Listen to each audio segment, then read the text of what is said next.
I'm Sarah M. Sala, poetry editor at Bellevue Literary Review. Thank you for joining me tonight for the event How Words Can Heal, a celebration of the intersection of poetry and medicine. Our panelists are all poets whose work has been featured in the BLR. Joining me in this discussion is Jenny Chi, PhD, former cancer biologist and poet, physician poet Dr. David Watts, poet and translator Patrick Donnelly, and poet Saleem Hue Penny, winner of BLR's Vilcek Prize for Poetry, and now assistant poetry editor for the BLR. We'll start tonight by introducing ourselves and reading a short selection of our work. Patrick, will you kick us off tonight, introducing yourself and reading your work? Thank you so much, Sarah, Jenny, Saleem, and David. It's wonderful to join you here. To cut to the chase about my artist biography, I've been living with HIV for over 30 years. I was diagnosed in 1989 and was probably about a year from dying in 1996 when protease inhibitors were released, which saved my life. So, of necessity, my life since then has been one long interaction with doctors and medicine. But my last hospitalizations were decades ago, and medications have controlled my HIV extremely well. So, yay research, and yay ACT UP for speeding up the research. Since then, I've written 4 books of poems.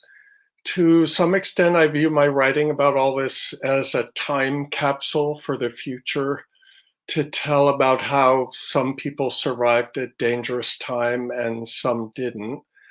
It's the primary subject matter my life handed me as a writer, though, of course, making poems involves a lot more than managing content. I often turn to Robert Frost's definition of poetry as, quote, a momentary stay against confusion, unquote. I love the humility of that. Getting the truth onto page is only going to give you a moment of not being confused, but that's not nothing. And maybe a life making poems is one way that I've expressed feelings that otherwise might have left me very, very confused. It's not surprising, I suppose, that most of my poems on this topic are laments or elegies, and I'll begin by reading one of those.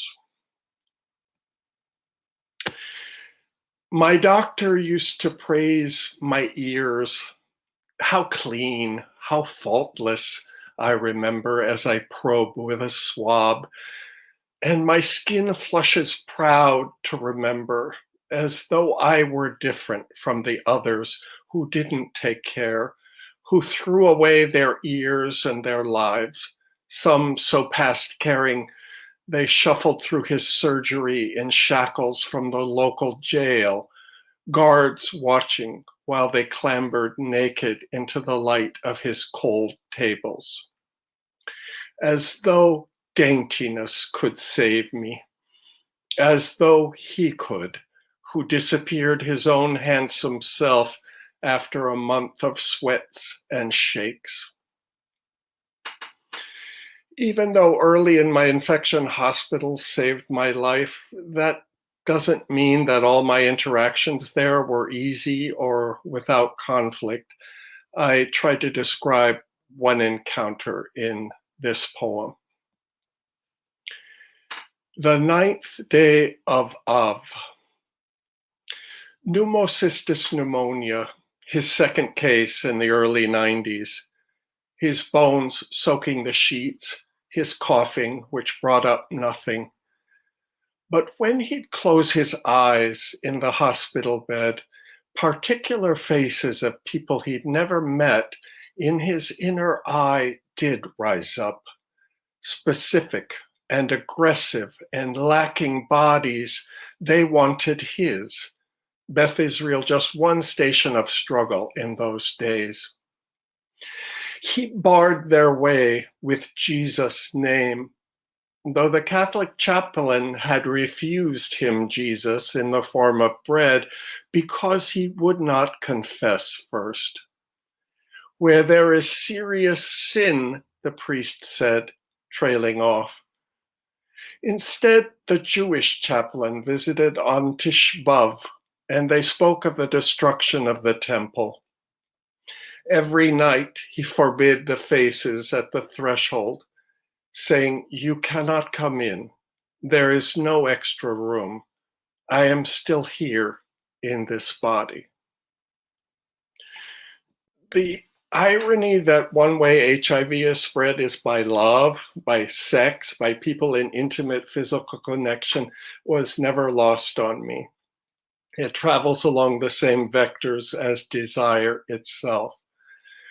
When I spent some time studying Sufism, I realized that some spiritual traditions use the word transmission to describe the way a student forms a relationship with a teacher, and also how the teachings themselves are downloaded into a student.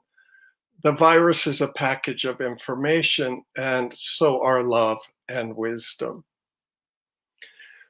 Modes of transmission: airborne, his breath, his glance, his handwriting, his nickname for you and others of his secret accounts, tears, his tears also causing yours, the wearing of his ring, sharing food from his plate, thin wafer of cacao, beloved of God, from his hand, taking his hand, his hat, his headscarf, full of his scent, and, O Christ, from his lips, his spittle, parable, his plain song. Thanks so much for listening.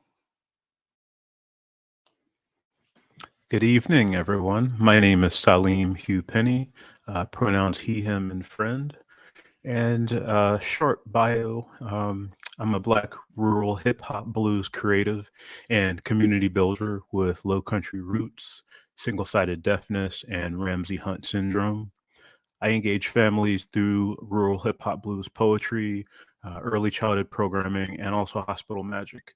I'm a Kavi Khanum Fellow, and most of my writing explores how young people of color traverse wild spaces and define freedom on their own terms. Fortunate enough to be the 2021 Poetry Coalition Fellow at Zooglasia and an assistant poetry editor at BLR. I often punctuate my poetry with drum loops, gouache, and birch bark. I'm going to share two pieces. The first is a piece called Soon Come. Soon come. Worn hands, spade-like, clawing through humus and topsoil, knuckles skinless, boring deeper into the horizon. While my blood still courses, I will do what I must. Find the bedrock, unsheath your letter opener, lay our wedding picture flat, slice open the seed packets, hog potato, breadroot, taro, shallots, and yams. Honor your palate, forever pragmatic. However, this final sowing is beauty and diligence paired, a widower's wildflower mix, black nebula carrots, purple salsify, albino beets, golden globe turnips, and porcelain garlic. I return the soil to the surface, leaving the soon come feast below. The spring air stings my eyes. I wince against my will. You unplugged the machines, removed the tubes, smile untethered, serious eyes in a dry pillow, almost cloud-like. Heaving onto my back, I am resolved for the wake. Turkey vultures descend, each with mouths to feed. This volt moves swiftly through morning.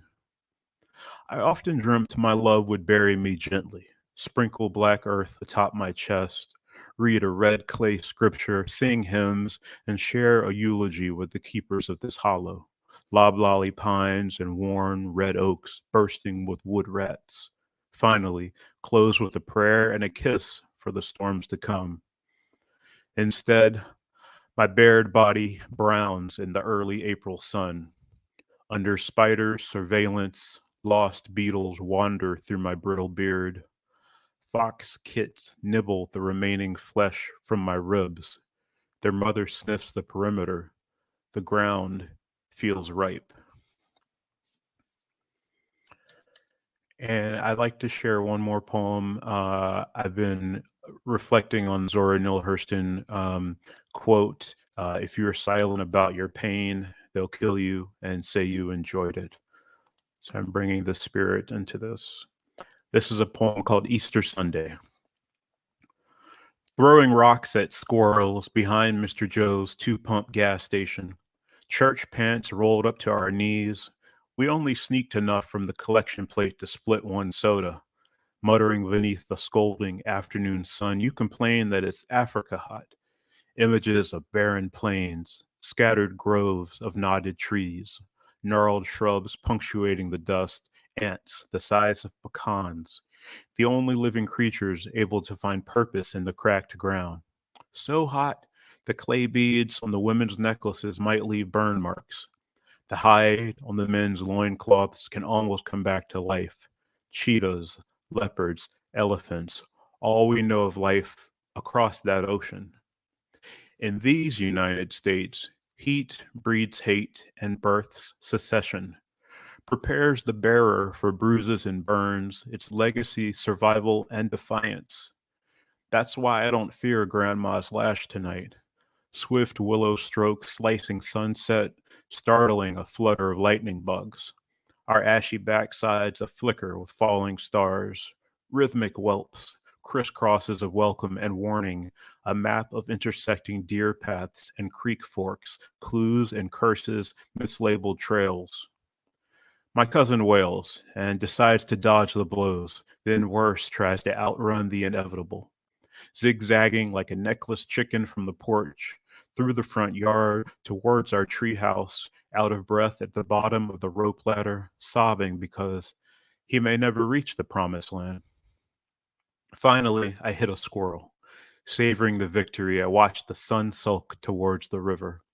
Unlike the customers that use the front door, we don't expect our skin to protect us. In the distance, the moon prepares its ascent, smiling quietly because it knows who will win the war. Like a bugler sounding taps, a solitary woodpecker drums on the big live oak, dislodging droves of opportunistic insects, larvae waiting to rise like Easter Sunday. Sprinkle faith in the places we need it most, fill up these old Cheerwin bottles and send them soaring like geese over fallow tobacco fields, clappers eager to chime. Thank you so much. Hi, everybody. I'm Jenny Chi, and thank you, everyone here. I am the author of the debut poetry collection Focal Point, up here, which was just released in October. And I wrote most of this book while getting my PhD in cancer biology here in San Francisco, where I am at UCSF, after my mother died from cancer. And so I have several ties to medicine as a caregiver, a patient, and a researcher. I'm going to read a few poems from this collection around this theme, including a really short poem that was published in BLR several years ago. And I'm going to start with the very first poem, the title of which is the definition of a focal point in optics. This point at which parallel waves converge and from which diverge. Researcher, prevention won't save my life, tweets a patient with metastatic cancer. I'm reminded of my mother. Why don't you want to study cancer? When I expressed interest in HIV. In the hospital, Call from a professor. My mother clapping once, then silence. The roommate 30 years her senior, who called my voice lovely, who called my mother lucky, whom I resented because she outlived my mother. Nights at a microscope, in a dark room where the lights turn off after 10, sitting too still, turning a knob just so to focus on the right field of cells. The 800 mice I've sacrificed this year, injecting cancer, harsh medicine into their soft, warm bodies, hating them for biting me, but understanding, stroking their white fur in apology, covering cages with paper so they can't watch their sisters die.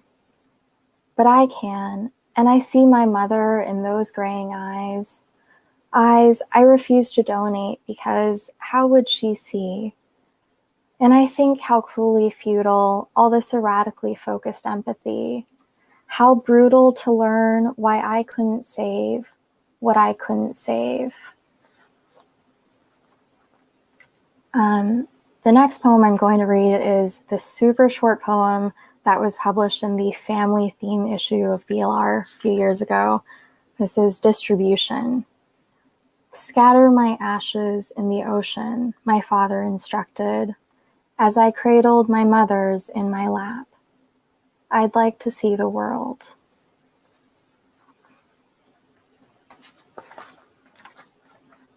And I'll read a poem that I wrote about a year into grad school. I just became burned out with grief and I became very physically ill.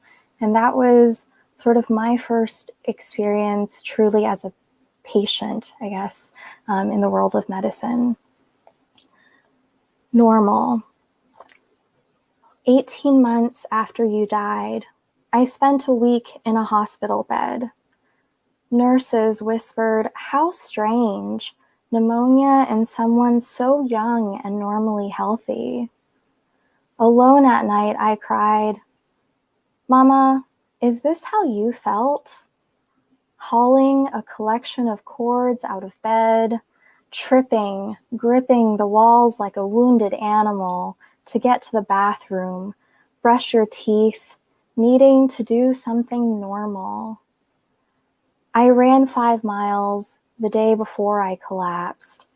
Months after my discharge, I inch up a slight hill, stop every few steps gasping.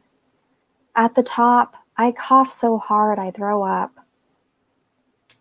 I cried in the hall last night, remembering how you used to walk faster than me, how you stopped every few steps, waited for my stubby child legs to catch up. After your lung surgery, I was the one waiting. Mama, I finally get it, why those surgeries broke you, why you were so cross about living, even as you did everything to live. But at the same time, I don't, because I'll recover. Thank you. Wow, I'm blown away by the poetic. There's so much we've all brought to the table so far today. It's gorgeous. I'm Sarah M. Sala. I'm a poet and educator, the founding director of Office Hours Poetry Workshop, which is a free community workshop that takes seriously bringing free programming to folks who have done MFAs or haven't done MFAs. I also teach expository writing at New York University. And I'm really obsessed with migraines as someone who has had them chronically for 7 years, right? In thinking about them as they inhabit my body, but also as a vehicle for the creative process too, right? What can I learn from them and how can I help them manifest on the page? So tonight I'll be reading a couple poems from this manuscript in process called Migrainer. My first book, Devil's Lake, came out in August 2020 during the pandemic. Yeah, thank you. And it was really about queerness in nature, and violence in the American landscape. And I think, like any poet, the first book is a little bit autobiographical, and the second follows that project trajectory.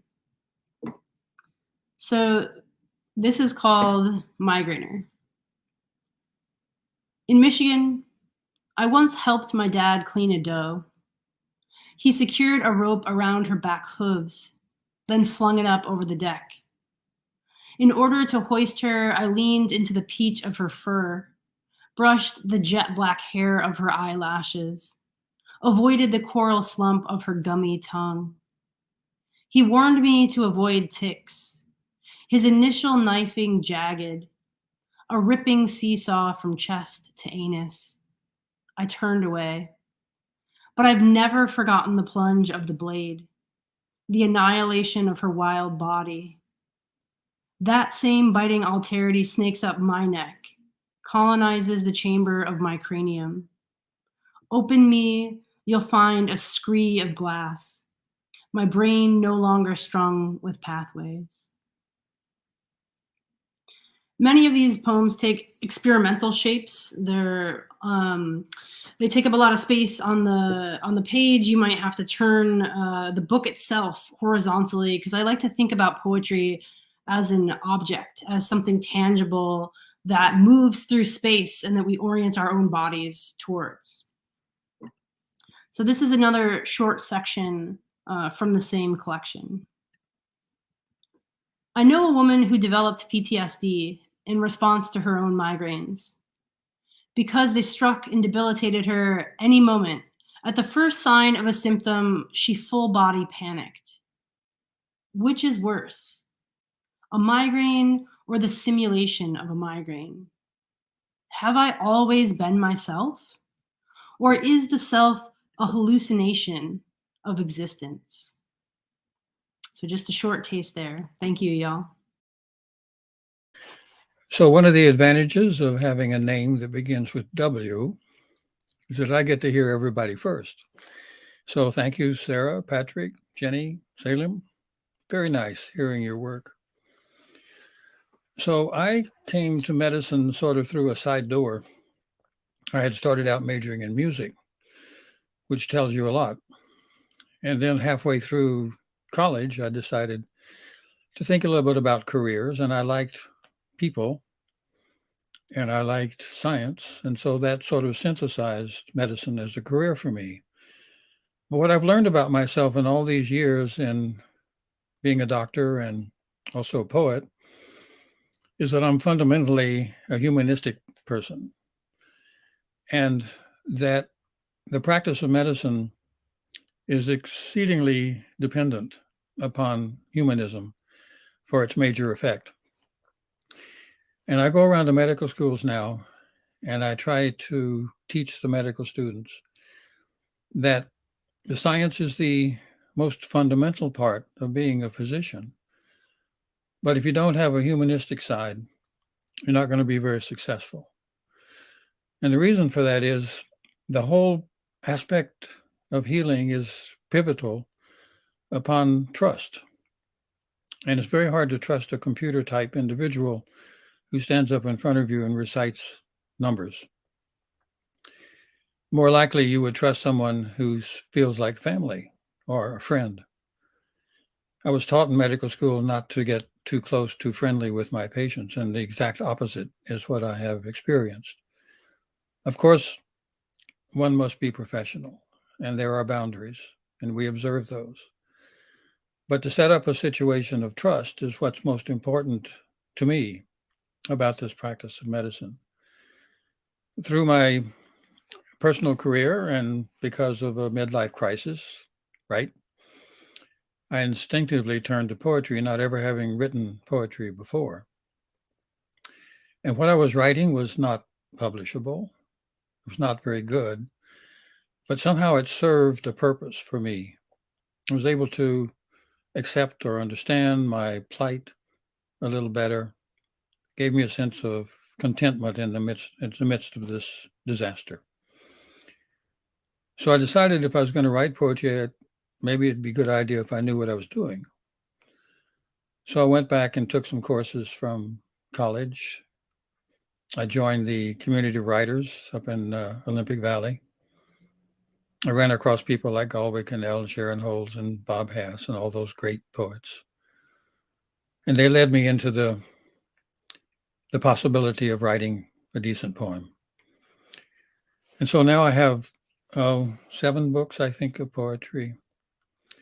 I've written a couple of collections of short stories based upon the practice of medicine. Basically, the short stories I've written are explorations into the doctor-patient relationship, the magic that can be there, the failures that happen. And they were published by Random House and by University of Iowa Press.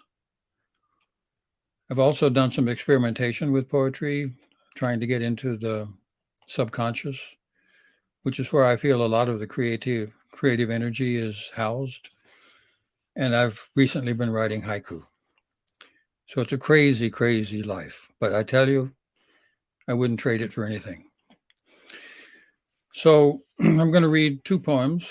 One, they're both from this book, Happy and Keeping, which was a runner-up in a contest a couple of years ago.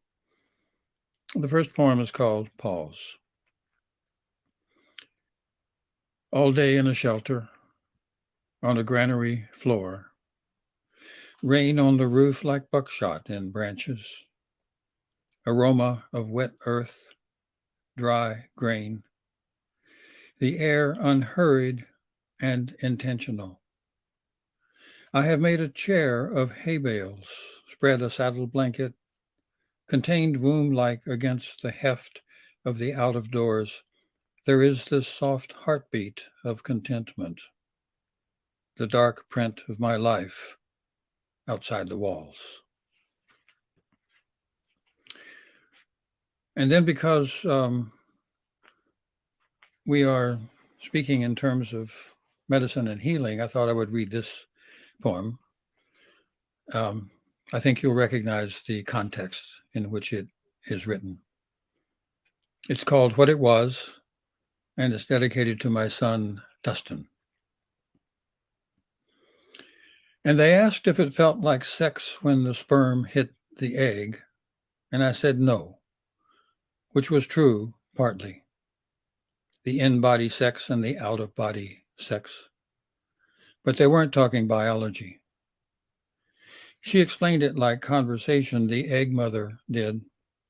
She said she had come to believe in benevolence, honored to be chosen, asked me to give the shot that would start her eggs rolling, and I did. Brief exposure on a different bed, clinical touch, fluids entering. Distance fenestrated, but kept. Well, it did, and it didn't feel like sex, and a child grew where sex was still trying to make up its mind. And the mother who wombed this child wondered if sex would be different now. New presence claiming the ache where absence used to be. Well, maybe. And meanwhile, he grew, this child, and was intelligent. And how openly the mother could brag about him, someone said, because she felt no genetic connection. What did I know? I thought it would be the same. Though it's not the same, is it? The womb space connection and the egg space connection, a distinction by truth and the memory of loss. Well, they asked again, is it sex when it happens in a petri dish? And I told them the story Stephen Dunn tells, the girl's poem about making love in a boat. A boy in her class said it wasn't love, it was fucking. She said, if it felt like love, it was. And I say, 2 women sit on a bed exchanging poems. 2 wombs, 1 egg, the 1 egg missing, the 1 provided. They are writing about the child, and I am in a different room, making myself in the background.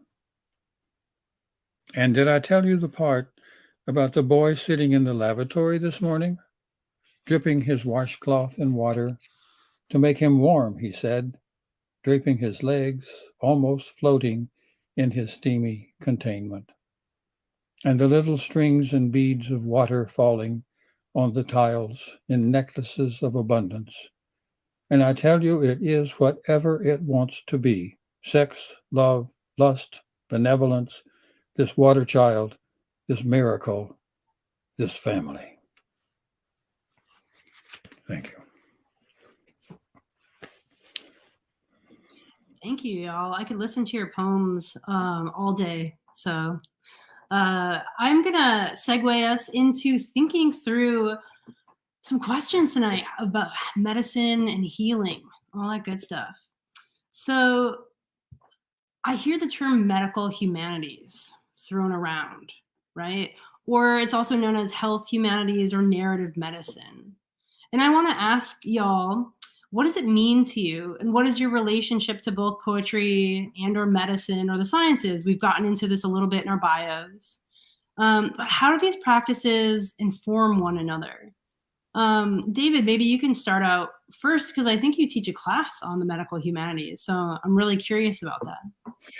Well, I do, and it's primarily based upon poetry and literature, which is very rich. And I found that poetry and literature about medicine is applicable, but poetry and literature about any subject is applicable. Because what literature has is a distillation of human experience. And that's what we're doing when it's in the process of healing. And we're doing it in the most extreme aspect of human experiences. Nothing more extreme than contemplating illness or contemplating death. And so the presence of literature in the environment of healing, I have found, is absolutely necessary. And there was a little event which helped me to prove that to myself. I'm a gastroenterologist, and I was planning an endoscopy on this patient. And it was a patient, a young artist, who had had a lot of difficulty, sounded like ulcer. And we tried everything to treat her, and it wasn't getting any better.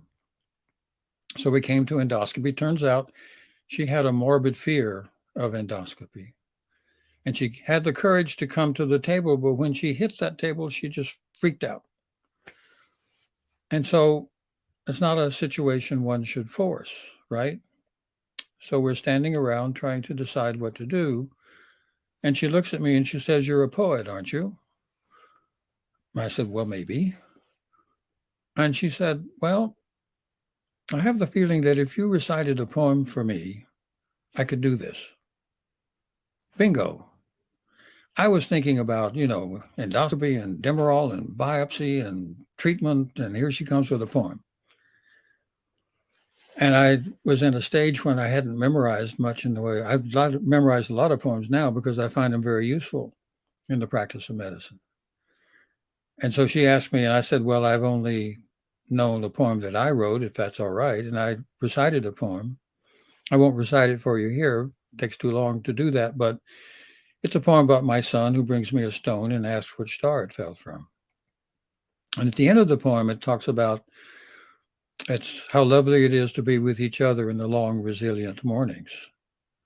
It was good fortune that it had that word resilient in it, because something about that, maybe something about the music of the poem, something about a doctor who wasn't just an automatron, may have made a connection for her that she felt she could trust.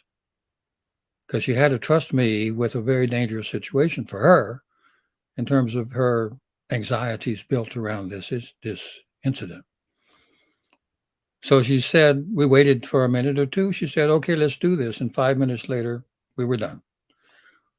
And we found the reason why we weren't able to cure her. She had an infection with the ulcer bacteria, Helicobacter pylori. We made a diagnosis, treated her. She got better. And I'm fond of saying to people, the poem cured her, because without it, we wouldn't have had a diagnosis. So I took that and I made an anthology of poems that I thought contained resiliency. And I put it in my outer office, and I can tell you it's better than a fish tank, because people would read it and they already had a sense of trust when they came to see me. I don't know how to explain that, and I don't mind that I don't know how to explain it, because there's a mystery about poetry and a mystery about humanistic behaviors that we will never understand, but can benefit from largely by incorporating it into our lives. And I'll just say one thing more. There's data that actually shows that one of the most important aspects of the visit to the doctor is to develop a connection, because if you develop a connection, then you stay on the medicine longer. You don't worry so much. You don't end up freaking out and calling too often. You feel like you have somebody who's friendly to your situation, you can trust, and you get better quicker. Diabetes better under control, hypertension, and so forth. So we really need to have not abandon as healers, as participants in this healing process, anything that's related to humanistic behaviors. That's really beautiful. And what I see in that poetic medicinal exchange is a patient asking for vulnerability on the doctor's part also. As someone who is usually wearing the gown, rocking some Argyle socks, it feels very vulnerable at times too. Yeah. So, yeah, Saleem, I don't know if you want to jump in here too. Like, what is your relationship as a poet, as a music maker, to the intersections of medicine and the word? Yeah, thanks so much. And I'm going to pass on that feedback about having the binder of poetry in the waiting room. My father-in-law is a head of an OB practice, so I think that I'm going to share that professional recommendation.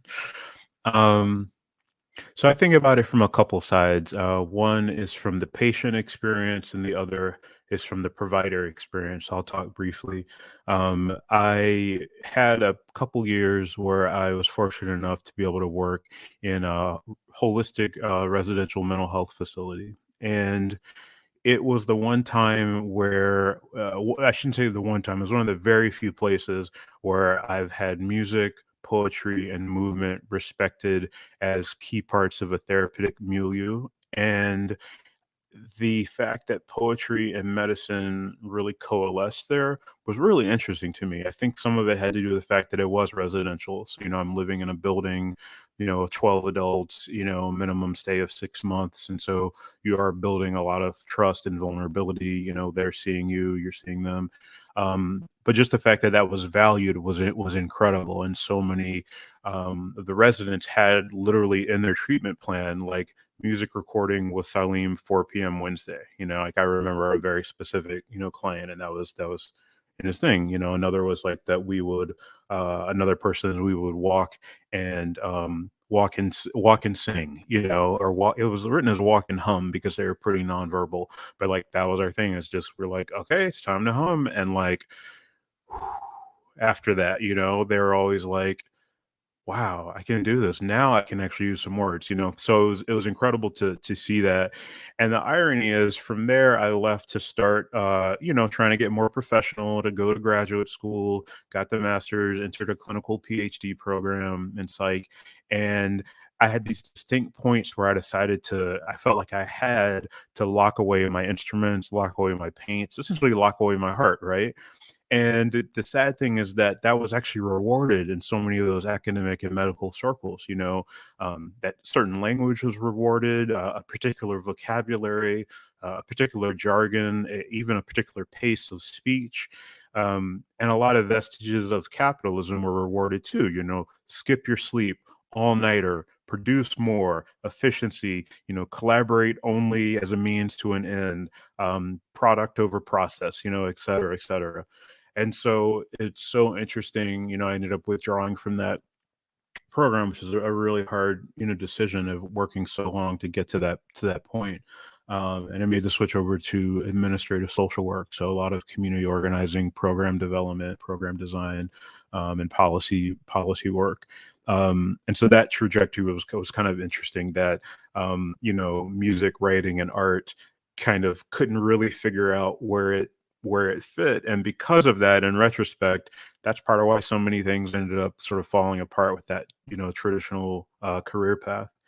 And I'll say on the patient side, I have been in that gown with the Argyle socks, many, many times in these last 2 years in particular. I was diagnosed with a pretty rare neurological disorder called Ramsay-Hunt syndrome. It's like 5 per 100,000 people. And, definitely being on the vulnerable side of that a lot. but also having these incredible opportunities because it is so rare. Most of the providers, coming into my hospital room, I know that they just Googled it in the hall because I'm like, that was the Wikipedia definition. Like, I know, I know where you pulled that one from. Like, let's just be real. You haven't seen this either. And so sort of realizing that those opportunities, have presented themselves a number of times to really practice the power of plain, straightforward language, right? And letting go of this idea that we have to use the 13-syllable version when the 4-syllable version is going to work. And then with that, it lets us value kind of multiple types of communication or multiple types of knowing, right? Recognizing that the way we describe things, often what we're not describing is what, the medical provider just as much should be listening and looking out for and kind of hearing between. And so that's just something I think about on the patient side a lot, having 4 or 5 different specialists, on a regular basis, and just sort of seeing who it is who's able to look at me as a whole person. The last thing I'll say is one of my first days in inpatient, a medical student came, it's a teaching hospital, a medical student came in all nervous, had her clipboard, and she was like, can I ask you some questions? And like, by that time, like 8 people have already been in the last 10 minutes. So I was like, sure. And she literally like has the piece of paper and she's like, sort of like looking up and then like ready. And does whatever the survey was, and then she was like, well, thank you for your time. I was like, actually, before you leave, I have a question. I was like, why are you interested in medicine? And like just froze and was like, because I want to help people. I was like, stop reciting your personal statement. Like, I'm just curious, like, why are you interested? And she was just like, I'm honestly trying to figure it out. And so I was like, do you mind if I read part of a poem I'm working on? She was like, you write poems? And I was like, so right there, like, that's actually going to be our whole lesson for this encounter, is like, that the patients you see have had full lives before you saw them, and they will continue to have hopefully even fuller lives, because of your work after they see you. And recognizing I haven't always been the person, in the scrubs in the bed who's paralyzed and can barely do whatever. And that was just such a powerful moment. I hope, I don't know, maybe she dropped out and works at, Starbucks. I don't know, but hopefully, that stuck with her and she's doing some good medicine. So those are the 2 sides I would reflect on, from the provider side and then the patient side. That's really great. Yeah, Jenny or Patrick, do y'all want to dive in? Yeah, I want to say that I really related to so much of what you just said, Saleem, both as a former academic and as like a patient caregiver / caregiver. Part of what got me interested in medical humanities in the first place was largely like my experiences with the healthcare system when my mother was sick. And to be honest, I had pretty bad experiences. And so when I started grad school, it was part of what prompted me to go into research rather than clinical medicine, actually. And when I was in grad school, I was really obsessed with this idea that like medical humanities is really important, and like people and physicians and researchers and people who are learning to care for patients do need to see that patients are people. So yeah, thank you for sharing that story. I really appreciated that. And I guess the other thing I will say is when I became more of a patient myself, something that I've experienced a lot in the healthcare system is just being dismissed very easily by physicians and healthcare professionals. Because I am a young woman, I look pretty healthy. They don't necessarily know, looking at me, that like I almost died from pneumonia when I was 20, 21, and like have had lung issues since then. And so like I go in and they just assume I'm being a hypochondriac, and I really have to brandish my like UCSF degree as like a weapon almost. Like, look, I know what I'm talking about. And so yeah, I really appreciate this topic. I really very much agree with what everyone has said about the importance of the relationship, the human relationship between doctors and their patients. I just want somebody to be real with me when I go into an appointment like that. And partly that, what the other thing I want is to feel that I'm in a working relationship where my opinions count for something, and to have a real discussion and not just be told, what we're going to do, but to have the facts laid out as the doctor sees them, and then to make a decision together. And we all know that that's not the way a lot of doctors present themselves. And I think in my lifetime, men with HIV and women with breast cancer have told the medical community how we want to be in relationship, and the kind of respect and the kind of back and forth sharing of ideas that we demand, in a sense. And that also means that as patients, we have a responsibility to educate ourselves as much as possible about our conditions, and to bring that to the table when we meet with our medical professionals. Not just that we're going to, let them pour it into us, but that we already come with some understanding. I used to work for an AIDS service organization in New York City. And so when I went into a doctor's appointment about my own HIV, I already knew a lot of stuff. The terminology was not strange to me. And some doctors were put off. They wanted to be the big authority the way it used to be.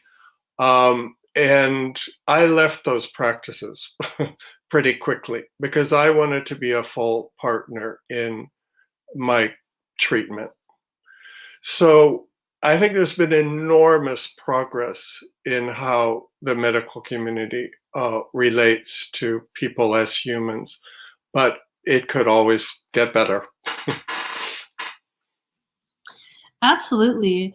And as I think about doctors and researchers writing poetry, and poets and writers implicating themselves in the healthcare system and writing about our personal journeys or the journeys of other loved ones too.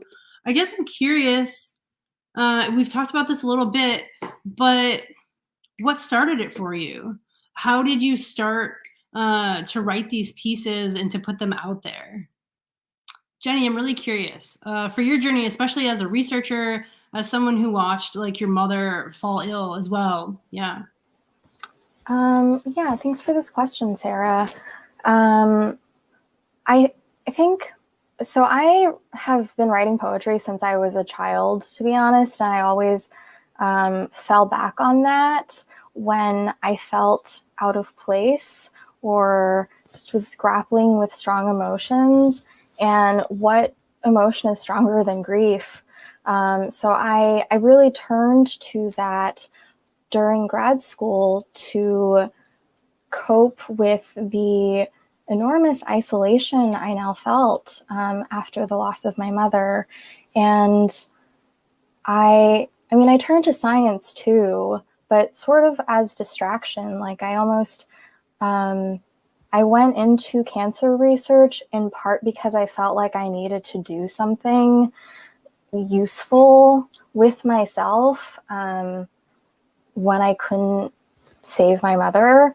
But I found that wasn't necessarily healing me in my grief.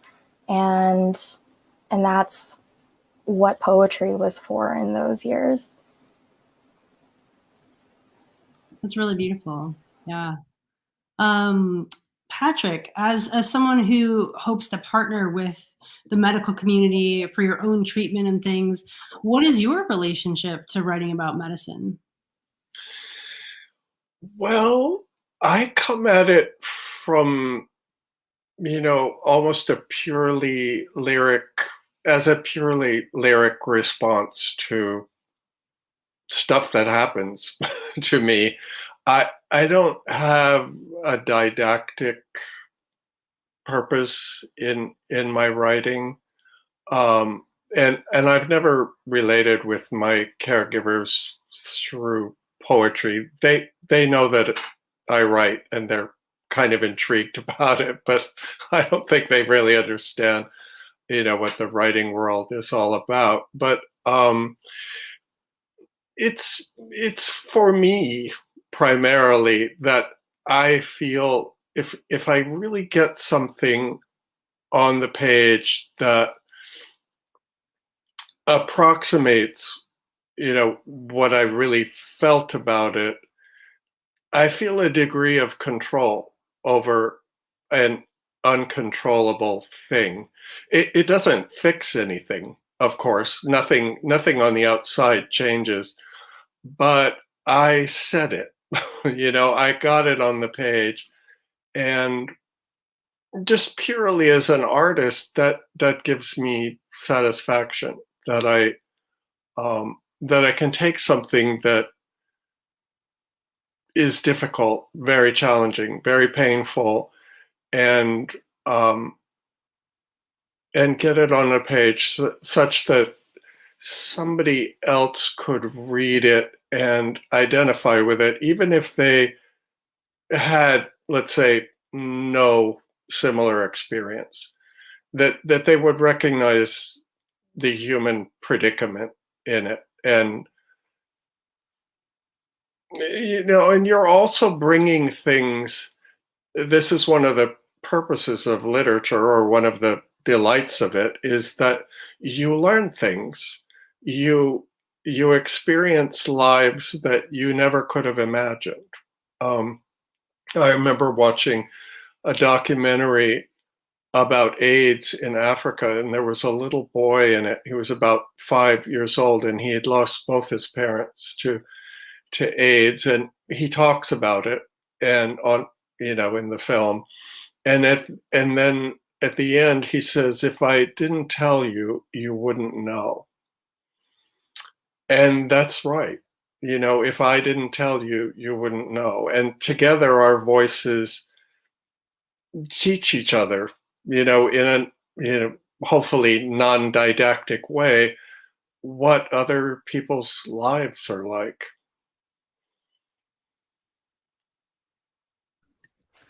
I think a word that comes up, and I like very much what you said, Patrick, is a sense of mastery that comes when you write it down on the page. I mean, think about it. We're using a different part of our consciousness when it goes on the page. And we're thinking about it. We're putting it through this arm and the shoulder, either on the computer or on the page. It's not through the mouth. And there's something about inhibition that happens when we're speaking, because we can't say certain things. It's not politically correct to do blah, blah, blah. And so there's this inhibition that we live with. And the editor that, we try to get rid of when we write comes from that same source. But when we're able to actually get it on the page and have it be authentic, oh my God, it can be bad, worse, or anything else. But if it has that authentic feel to it, I mean, it makes an accomplishment. And something happens which is mysterious. I think it's partly what you're talking about and I'm trying to talk about, but it's something bigger that happens when that occurs, that it gives you a sense of almost acceptance. I won't say you're going to stop fighting, and getting things done, but you know what I mean? It's not like you're going to mope around and say, why me? Why did this happen to me? Part of the reason, to go back to your question, Sarah, that I came to writing about the doctor-patient relationship is I recognize that it has tremendous power, that things happen there that will happen nowhere else. And people will come and talk to you about subjects they will speak of nowhere else. I cured a woman's headache by accident because I refused to tread upon false assumptions. She came with her headache. She gave the history. I didn't know what to do. She'd been to a lot of doctors. Nobody cured her headache. And so since I didn't know what to do and I wanted to be honest to the situation, I didn't say anything. And I don't know anywhere where there's silence for a minute and a half in a doctor's office. Somebody's always talking. And one of the things about the doctor is he or she feels like she should be talking all the time. And there's something about silence which actually works. And so come to find out, she said she couldn't stand being in the same elevator with her husband. And then asked me what that meant. Well, I wasn't going to tell her because I'd known her for 7.5 minutes at that point, right? But I said, you should think about it. And she went away and divorced her husband. And her headaches went away. Now, if I'd been, yelling at her about how she needed to do this and that and the other, that never would have come up. So there's a magical moment that can happen in the midst of, and sometimes it's quite by accident. But unless we allow that sort of thing to happen by putting the patient on the same level with the doctor, so they talk to as friends and equals, and a respect that goes both direction, right? So that the patient feels like they're validated. Jenny, when you feel like you're not validated talking to the doctor, that's disaster. I mean, I give credit to patients for things that I don't even believe in sometimes, just so that they'll feel as if they are trusted. Anyway, that's enough I need to say about that. So in Bettina Judd's poetry collection, Patient, to quote Elsa Barclay Brown, she draws on historical evidence of 19th century medical experimentation, on Black women's scholarly explorations of the body and the archive, and personal medical history, to not only articulate experiences of the past, but also resonate deeply with Black women's experiences with the US medical complex in the present. So narratives like Judd's and others that engage with these very difficult histories to unpack and approach. I guess one of the ways medicine can become more approachable is to admit its past abuses and open the conversation to people it's historically excluded. And we can apply this to publishing too, right? In order to support more intersectional stories and editors, we need to acknowledge its homogeneity. So I guess my question is, how do you see poetry starting the process of reckoning with the past to create a more equitable future?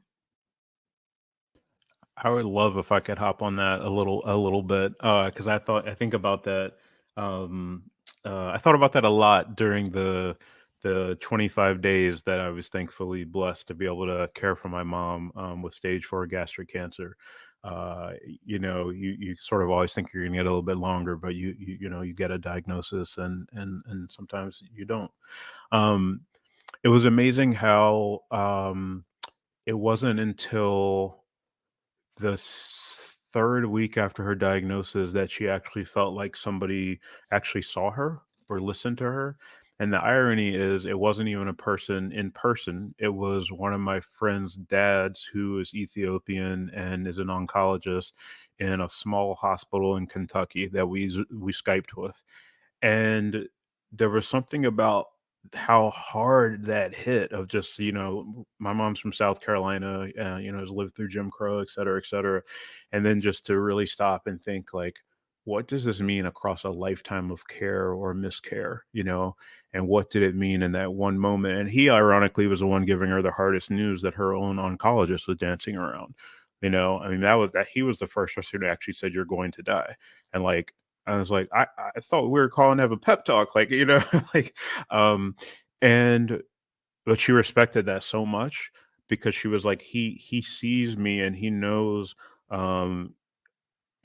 everything that is behind living every day in a society that is built on your death, right? Um, and for somebody to acknowledge that was incredible. And so it's given me more courage as a patient to kind of speak up. I like broke up with a psychiatrist who got so fixated during the intake. He kept asking me over and over, like, "Well, as a Black person, does this make you mad?" I was like, I mean, you offered me rooibos tea or mint, and I said rooibos not because it's from South Africa. Like I don't know what, like where are you going, and to eventually just say to him, you know, like this actually isn't going to work. And then in a recent intake with a white woman, it was so incredible because we just acknowledged right away, like we're on Zoom, our Brady Bunch squares are next to each other, and we just boom, like let's not dance around. How might this affect a patient provider relationship if we work together? And I think like that courage is something that you know, sometimes you're tired if you have to do this your whole life, right? If you have to keep advocating for yourself and making yourself visible your whole life. So I don't want the takeaway to be like, you know, marginalized people like work harder. Like that's not my takeaway. My takeaway is recognizing that the the folks who have kind of traditionally set the tone and the rules of the system, you know, there's no reason that it has to remain that way. Uh you know, and I honestly feel a lot more hope for poetry making that change than I do for traditional medicine. And so that's why I'm so inspired to see, you know, when I entered the Cave Canem circle, that was a moment of like just like, oh my God, this is home. Like I didn't know this could exist. I've never been in a room with Black poets, you know, and so I think the fact that so many of those spaces are appearing, whether it's Zagasi with poets with disabilities or Kentamundo or, you know, Asian American writers, there's so many of these spaces that people aren't waiting and saying like, well, let's wait for fill in the blank foundation to come and give us a grant to empower ourselves. Let's actually, you know, we are all we got, and let's go ahead and start this. And that's where a lot of my hope is, honestly, for the literary world, is in these kind of mutual aid, peer-to-peer spaces. That's great. Patrick, do you want to jump in thinking about the ACT UP community and thinking about your relationship with demanding in a more equitable future? Look, there's so much inequity in almost every field of life, right? It's hardwired into our systems. And I really appreciate what Saleem said about how the labor of changing these things often falls on people who, you know, are already tired just because the systems wear them down or wear us down. But I don't think things are going to change either in poetry or medicine unless they're forced to change, really. I mean, you can go with honey or you can go with, you know, a hard ass attitude, but we have to ask for the changes that bring everyone to the table in a better way. I'm not real hopeful about that in the near term. I mean, if you turn on the news, you know, any of these days, there's a lot of craziness and, you know, just a wave of all the old prejudices are back again in full force. So this is for the long term. But people who have been excluded have to keep asking to be included, and people in authority need to rethink every institution, publishing, prizes, you know, the whole thing. And it is getting more equitable, but there's still a lot of people who need to wake up about how things are for ordinary people. Definitely. David, as an insider to the medical community, if you want to jump in, or Jenny as a researcher. Sure. It's hard in the medical field to make any traction. I feel like Don Quixote sometimes, because I go around to these medical schools and I talk about humanistic education, and I talk about how science is necessary, but if you just do science all the time, you get an atrophy of that other part of your capacity. And you need to be nourishing that capacity at the same time. I even wrote an article for the New England Journal called Cure for the Common Cold. And the cold that I'm talking about is the cold and distant physician. But the resistance, I mean, there are people who will call me and say that was great, but then, you don't get the invitations to go and talk to some of these places.